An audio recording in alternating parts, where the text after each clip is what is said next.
दोस्तों अगर आप भी अपना पीएफ का पैसा निकालने के लिए ऑनलाइन क्लेम सबमिट किए और सबमिट होने के बाद क्या हुआ कि क्लेम हो गया है सेटलमेंट, और सेटलमेंट होने के बाद भी आपका पैसा आपके बैंक अकाउंट तक नहीं आया और लगभग 3 दिन वेट करना होता है सेटलमेंट के बाद, लेकिन 10 दिन हो गया, 15 दिन हो गया, महीने हो गए, लेकिन अभी तक बैंक अकाउंट तक पैसा नहीं आया। कंपनी तक बोले हो, एचआर में बोल रहे हो, पीएफ ऑफिस जा रहे हो, बार बार चक्कर लगा रहे हो, परेशान हो, यूट्यूब पे कई लोगों को वीडियो भी देखे, लेकिन इसका कोई समाधान नहीं मिल रहा है। आखिर में ये पैसा रिटर्न आएगा कैसे और कैसे हम क्या करें, क्या प्रोसेस करें, तो इस वीडियो में आज आपको बहुत अच्छी तरीके से बताऊंगा और कैसे आपको अपना पैसा लेना है। अपना जो पैसा आपका बैंक अकाउंट तक अभी तक नहीं आया, आखिर में वो पैसा गया कहाँ, इस वीडियो में आज अच्छी तरीके से समझाऊंगा। ठीक है, आप दोस्तों यहाँ पे देख सकते हो, मैं स्क्रीन पे दिखा रहा हूँ, क्लेम सेटलमेंट हो गया है ये। ठीक है, यहाँ पे अप्लाई किया गया था, इसमें आप दोस्तों देख सकते हो। ठीक है, यहाँ पे 16 मई 2026 को अप्लाई किया गया था और 11 जून 2026 को यहाँ पे सेटलमेंट हो गया और 74,000 के आसपास यहाँ पे पैसा है। ये पैसा अभी तक बैंक अकाउंट में नहीं आया, सेटलमेंट भी हो गया। और जब पैसा बैंक अकाउंट तक नहीं आता है तो ज़्यादा घबराहट होने लगती है और परेशानी होने लगती है, आखिर में पैसा आया क्यों नहीं, कहाँ गया। तो दोस्तों बिल्कुल घबराने की जरूरत नहीं है। ठीक है, आपको करना क्या है, ईपीएफओ टीम को कंप्लेंट डालना है, सूचना देना है कि हमारा पैसा हमारे बैंक अकाउंट तक क्यों नहीं आया, सेटलमेंट हो गया है, 10 दिन हो गया, 8 दिन से ज्यादा हो गया, 10 दिन 15 दिन महीने हो गए, लेकिन अभी तक बैंक अकाउंट में पैसा नहीं आया, तो उनको ईपीएफओ टीम को सूचना देना पड़ता है। ठीक है, अब यहाँ पे ये पैसा नहीं आया ना, तो अब यहाँ पे क्या करेंगे, इस पहले पैसे को मंगाने के लिए हम ईपीएफओ मतलब श्रम रोजगार मंत्रालय के ऑफिशियल वेबसाइट पे जाके जो है हम कंप्लेंट डालेंगे, ग्रीवेंस डालेंगे, जिससे वो अपना पैसा हमारा जो है वो भेज दें। क्या दिक्कत है, हमारे बैंक में दिक्कत है, वो बताएंगे और उसको समाधान करेंगे और हमारा पैसा हमारा बैंक अकाउंट तक वापस आ जाएगा। तो दोस्तों आ जाना है अपने मोबाइल की स्क्रीन पे, अपना ब्राउजर ओपन करना है, Google Chrome browser. Google Chrome browser open करने के बाद दोस्तों आपको यहाँ पे सर्च करना है ईपीएफ ग्रीवेंस। ठीक है, आपको ईपीएफ ग्रीवेंस सर्च करना है और आपको यहाँ पे एक वेबसाइट आ जाएगा आपके पास, EPFIGMS के नाम से है वेबसाइट। इस वेबसाइट का मैं लिंक जो है डिस्क्रिप्शन में दे दूंगा और कमेंट करेंगे तो आप कमेंट में भी इसका लिंक दे दूंगा। ठीक है, यहाँ पे ईपीएफ ग्रीवेंस जैसे सबमिट करेंगे तो आपको यहाँ पे जैसे क्लिक करेंगे तो क्लिक करने के बाद दोस्तों ये अगला स्टेप यहाँ पे इस तरह का ओपन हो जाता है, इसका डैशबोर्ड। ठीक है, अब यहाँ पे इसका जो डैशबोर्ड है, ये डैशबोर्ड इस तरह से ओपन हो गया है। अब इसका दोस्तों यहाँ पे देख सकते हो EPFI ग्रीवेंस मैनेजमेंट सिस्टम का डैशबोर्ड है। अगर आप दोस्तों इसको बात करते हैं हिंदी में करना है कि तो आपको यहाँ पे बगल में इंग्लिश हिंदी का ऑप्शन दिया है, आपको यहाँ पे इसको हिंदी में भी कर सकते हो इस डैशबोर्ड को, और आप इसको इंग्लिश में भी कर सकते हो, दोनों में कर सकते हो। अगर आप यहाँ पे हिंदी में कर देते हो तो यहाँ पे दोस्तों EPFI मतलब यहाँ पे EPFI शिकायत प्रबंधन प्रणाली मतलब EPF ठीक है IGMS के नाम से पोर्टल है कि मैं शिकायत करने के लिए प्रबंधन के लिए वेबसाइट पे जा रहा हूँ। अब यहाँ पे नीचे मिलेगा आपको एक शिकायत दर्ज करनी हिंदी में। उसके बाद दोस्तों यहाँ पे रजिस्टर्ड ग्रीवेंस पे आएंगे। ठीक है, इंग्लिश में कर दिया मैंने डैशबोर्ड को। यहाँ पे करने के बाद आपको यहाँ पे क्लिक करेंगे तो आपके पास अगला स्टेप ओपन हो जाएगा, जहाँ पे रजिस्टर्ड ग्रीवेंस का ऑप्शन ओपन होगा, नीचे स्टेटस का ऑप्शन दिखेगा, जहाँ पे PF member, EPS pensioner, employer, other. तो आपको यहाँ पे पीएफ मेंबर पे क्लिक करना है। ठीक है, जैसे आप पीएफ मेंबर पे क्लिक करते हो तो अगला स्टेप ओपन हो जाता है, do you have claim ID. ठीक है, अगर आपके पास क्लेम आईडी नंबर है, मतलब वो ट्रैकिंग आईडी नंबर तो होता ही है। अगर आप ट्रैकिंग आईडी नंबर से डायरेक्ट जो है कंप्लेंट डालना चाहते हो तो यहाँ पे do you have claim ID तो आपको एस करना है। ठीक है, अब जैसे यहाँ पे एस कर देते हो तो ज़्यादा कुछ जरूरत नहीं है, बस अपना यहाँ पे UN number, universal account number, अपना यूनिवर्सल अकाउंट नंबर डालना है और वही क्लेम आईडी नंबर डालना है और यहाँ पे जिस डेट को क्लेम किए थे वो डालना है। उसके बाद आपको यहाँ पे नो कर देना है और सबमिट करना है। ठीक है, जैसे आप यहाँ पे सबमिट कर दोगे तो सबमिट हो जाएगा डायरेक्ट। लेकिन बात यही करते हैं कि अगर डायरेक्ट यहाँ पे आके लिखना है, ठीक है, प्रॉब्लम क्या है, तो आपको यहाँ पे नीचे आना है और आपको यहाँ पे जो है पीएफ मेंबर पे आएंगे तो नो पे क्लिक करेंगे। नो पे क्लिक कर देना तो यूनिवर्सल अकाउंट नंबर डाल देना, अपना यूएन नंबर डालना पड़ेगा आपको और यही कैप्चर कोड आपको यहाँ पे फिलअप आपको यहाँ पे करना पड़ेगा। अब जब यहाँ पे अपना कैप्चर कोड फिलअप कर देते हो तो आपको गेट डिटेल का ऑप्शन आपको नीचे दिखेगा ना, आप यहाँ पे दोस्तों देख सकते हो, गेट डिटेल पे क्लिक करना है। इतना करने के बाद दोस्तों यहाँ पे नीचे क्या करना है, स्क्रॉल करना है। ठीक है, यहाँ पे नीचे स्क्रॉल करोगे तो U1 डिटेल का ऑप्शन आपको दिखेगा।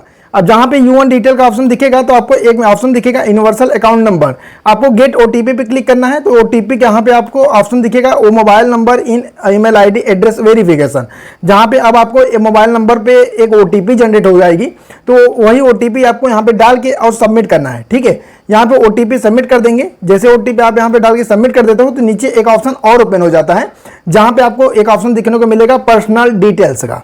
अब यहाँ पे पर्सनल डिटेल्स वाला जो ऑप्शन दिखेगा ना, यहाँ पे आपसे पूछा जाएगा जेंडर, ठीक है, मेल है अपना, फीमेल है, जो भी है अपना जेंडर सेलेक्ट कर लीजिए। करने के बाद दोस्तों यहाँ पे नीचे स्क्रॉल करना है, तो आपको यहाँ पे एड्रेस कम्युनिकेशन में आपको कुछ भी फिलअप करने की जरूरत नहीं है, ठीक है। आपको यहाँ पे नीचे आना है और कंट्री ऑलरेडी पड़ा होगा इंडिया, तो इंडिया ही है। उसके बाद स्टेट अपना यहाँ पे सेलेक्ट कर लो, जो भी आपका स्टेट लग रहा है आपको यहाँ पे अपना स्टेट सेलेक्ट करना है। स्टेट आपको यहाँ पे सेलेक्ट करना है। उसके बाद अल्टरनेट कॉन्टैक्ट नंबर डालना हो तो डाल सकते हो। यही कैप्चर कोड, सिक्योरिटी कोड मतलब है कैप्चर कोड, ये जो सामने दिख रहा है यही कैप्चर कोड आपको प्रॉपर्ली वही सेम आपको यहाँ पे अपडेट यहीं पे डाल देना है, ठीक है। जैसे यहाँ पे कैप्चर कोड वगैरह डाल देते हो, ग्रीवेंस डिटेल्स आएंगे तो आपको यहाँ पे कई जितने भी अगर कई कंपनी में काम की होगी तो कई कंपनी की मेंबर आईडी यहाँ पे शो करेगी। अब आपको ये मेंबर आईडी उसको सेलेक्ट करना है जिसमें आपने कंप्लेंट मतलब क्लेम किया था, जिसमें आपने क्लेम किया था। जैसे आपने प्रेजेंट वाली कंपनी में किए थे तो जो कंपनी होगी उसकी आईडी, उसकी मेंबर आईडी होगी, उसकी आईडी को आपको यहाँ पे सेलेक्ट करना है, ठीक है। उसी में होना चाहिए, अदर में नहीं होना चाहिए, नहीं तो ये सही जगह कंप्लेंट रिक्वेस्ट नहीं जाएगी आपकी। उसके बाद इतना करने के बाद क्लिक करेंगे तो एक फॉर्म आ जाएगा आपके सामने ऊपर, inter grievance detail for this PF number, यही नंबर का पीएफ नंबर का एक डिटेल आ जाएगा, ठीक है। उसके बाद आपको ग्रीवेंस रिलेटेड, ठीक है, शिकायत का जो कारण है उसको आपको यहाँ पे डालना है, तो यहाँ पे पीएफ ऑफिस डालना है, ठीक है। हमें पीएफ ऑफिस में डालना है क्योंकि हमारा क्लेम सेटलमेंट हो गया लेकिन हमारा बैंक अकाउंट तक अभी तक पैसा नहीं आया। यहाँ पे पीएफ सेटलमेंट हो, यहाँ पे पीएफ ऑफिस सेलेक्ट करेंगे। उसके बाद यहाँ पे कैटेगरी, ठीक है, यहाँ पे ग्रीवेंस कैटेगरी, शिकायत का क्या कारण है मतलब, ठीक है, प्रॉपर है तो आपको यहाँ पे कैटेगरी में आएंगे तो आपको यहाँ पे सेलेक्ट करना है। ऑप्शन आपको एक दिखेगा amount not credit in bank account after claim settlement, ठीक है। यहाँ पे एक ऑप्शन आपको यहाँ पे नीचे स्क्रॉल करोगे तो यहाँ पे ऑप्शन मिल जाएंगे amount not credit in bank account after claim settlement. आपको इसी को ऑप्शन को सेलेक्ट कर लेना है क्योंकि हमारा जो है क्लेम सेटलमेंट हो गया और हमारे बैंक अकाउंट तक पैसा नहीं आया। अब आपको यहाँ पे डिस्क्रिप्शन में, ग्रीवेंस डिस्क्रिप्शन में यहाँ पे संक्षिप्त में अच्छे तरीके से लिखना है, ठीक है। सब्जेक्ट लिखना है, आपको सब्जेक्ट अच्छी तरीके से लिखना है। उसके बाद यहाँ पे अपना नाम लिखना है, यूएन नंबर डालना है, ट्रैकिंग आईडी नंबर डालना है और उससे कारण डालना है। अच्छी तरीके से आपको लिखना है ग्रीवेंस, ठीक है, जिससे क्या होगा कि जल्दी और देखें तो अच्छा लगे और जल्दी आपका जो है प्रॉब्लम सोल्यूशन हो जाए। तो आपको यहाँ पे क्या लिखना है, जैसे यहाँ पे मैंने लिख दिया है, ठीक है, यहाँ पे मैंने लिख दिया है सब्जेक्ट में PF claim settle but amount not be credit in bank account, मतलब पीएफ सेटलमेंट हो गया, हमारा जो पैसा है हमारे बैंक अकाउंट तक नहीं आया, उसको डाल दिया। उसके बाद नीचे लिख दिया रिस्पेक्टेड सर और मैडम आई एम शरद तिवारी, अपना नाम डाल दिया और एंड यूएन नंबर, अपना यूएन नंबर डिजिट डाल दो यहाँ पे। ट्रैकिंग आईडी नंबर, ठीक है, ट्रैकिंग आईडी नंबर जो क्लेम हुआ था वही ट्रैकिंग आईडी इसके सामने जो दिख रही है ट्रैकिंग आईडी होती है, ट्रैकिंग आईडी नंबर डालना है। Kindly request me please check my UN, ठीक है, claim detail and tracking ID my claim, ठीक है, settle but amount not receive, solve this problem as soon as possible. ये सब आपको अच्छी तरीके से लिख देना है, ठीक है। अगर आपको ये चाहिए तो आप एक काम कीजिएगा, हमारे डिस्क्रिप्शन में जुड़ जाना। डिस्क्रिप्शन में जाएंगे तो आपको व्हाट्सअप नंबर मिलेगा हमारा, ठीक है, व्हाट्सअप मिलेगा, व्हाट्सअप नंबर भी मिलेगा, व्हाट्सअप का लिंक, चैनल का लिंक भी मिलेगा। वहां चैनल पे जाएंगे तो आपको ये वाला कॉपी पेस्ट मिलेगा वहां पे, ठीक है। और आप हमारे टेलीग्राम पे भी ज्वाइन कर लोगे तो भी टेलीग्राम पे भी अपलोड मैंने भेज रखा है, आप डाल देना। उसके बाद आपको यहाँ पे क्या करना है, इतना करने के बाद आपको नीचे आना है और अपलोड डॉक्यूमेंट का ऑप्शन आपको दिखेगा। तो आपको यहाँ पे वही जो सेटलमेंट हुआ है उसी का स्क्रीनशॉट लेना है। स्क्रीनशॉट लेके आपको यहाँ पे पीडीएफ बना के यहाँ पे अपलोड करना है, ठीक है। यहाँ पे फाइल चुने पे क्लिक करेंगे तो आपको यहाँ पे पीडीएफ पे अपलोड करना है। जैसे हाँ, उसके बाद आपको अटैच कर देना। अटैच जैसे करेंगे तो यहाँ पे अटैच हो जाएगा। अटैच यहाँ पे डॉक्यूमेंट सक्सेसफुली, दोस्तों दे सकते हो डॉक्यूमेंट अटैच सक्सेसफुली हो चुका है।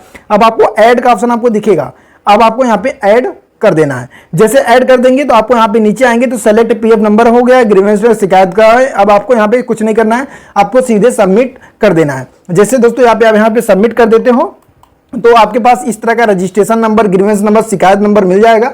अब इसका कॉपी कर लो या आप इसके स्क्रीनशॉट रख लो। अभी एक हफ्ते के अंदर हो सकता है, कहीं कम भी हो सकता है और 10 दिन मैक्सिमम टाइम भी लग सकता है। तो ये जल्दी ही ईपीएफओ टीम जो है इसको अधिकारी, श्रम रोजगार मंत्रालय के अधिकारी इसको जो है वेरीफाई और चेक करते हैं तुरंत, शिकायत दर्ज वाला। तो उसमें तुरंत चेक करेंगे और क्या इशू है वो तुरंत फाइनल डिसीजन आपको व्हाट्सएप मैसेज, ठीक है, टेक्स्ट मैसेज के द्वारा देंगे और आपका सोल्यूशन करेंगे और आपका पैसा जल्द से जल्द आपके कम समय में आपके बैंक अकाउंट तक पैसा आ जाएगा, ठीक है। अगर आपको किसी भी प्रकार की दिक्कत आ रही है, कोई समस्या आ रही है, पूछताछ करना है तो आप कमेंट करना, मैं आपका रिप्लाई दूंगा। ठीक है, 24 घंटे में मैं रिप्लाई देता हूं अवश्य, और जरूरत पड़ती है तो मैं अपना कॉन्टैक्ट नंबर भी देता हूं।